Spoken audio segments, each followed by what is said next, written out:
대법원 2022년 6월 16일 선고 2022도 2236 판결 사건명 미성년자 약취 등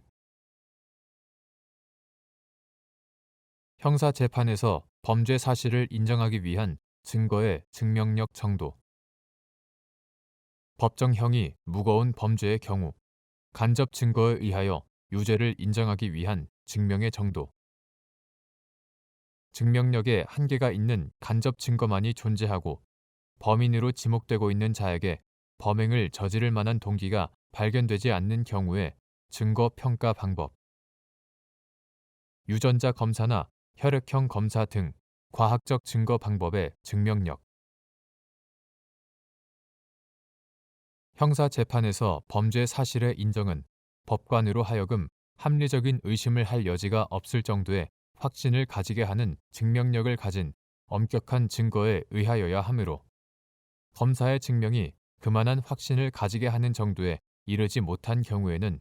설령 피고인의 주장이나 변명이 모순되거나 석연치 않은 면이 있어 유죄의 의심이 가는 등의 사정이 있다고 하더라도 피고인의 이익으로 판단하여야 한다. 법정형이 무거운 범죄의 경우에도 직접 증거 없이 간접 증거만으로 유죄를 인정할 수 있으나 그러한 유죄 인정에는 공소 사실에 대한 관련성이 깊은 간접 증거들에 의하여 신중한 판단이 요구되므로 간접 증거에 의하여 주요 사실의 전제가 되는 간접 사실을 인정할 때에는 증명이 합리적인 의심을 허용하지 않을 정도에 이르러야 하고 하나하나의 간접 사실 사이에 모순, 저촉이 없어야 하는 것은 물론 간접 사실이 논리와 경험칙, 과학 법칙에 의하여 뒷받침되어야 한다. 그러므로 유죄의 인정은 범행 동기, 범행 수단의 선택, 범행에 이르는 과정, 범행 전후 피고인의 태도 등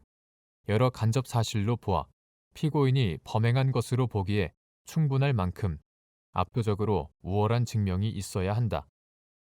피고인은 무죄로 추정된다는 것이 헌법상의 원칙이고 그 추정의 번복은 직접 증거가 존재할 경우에 버금가는 정도가 되어야 한다. 그리고 범행에 관한 간접 증거만이 존재하고 더구나 그 간접 증거의 증명력에 한계가 있는 경우 범인으로 지목되고 있는 자에게 범행을 저지를 만한 동기가 발견되지 않는다면 만연히 무엇인가 동기가 분명히 있는데도 이를 범인이 숨기고 있다고 단정할 것이 아니라 반대로 간접 증거의 증명력이 그만큼 떨어진다고 평가하는 것이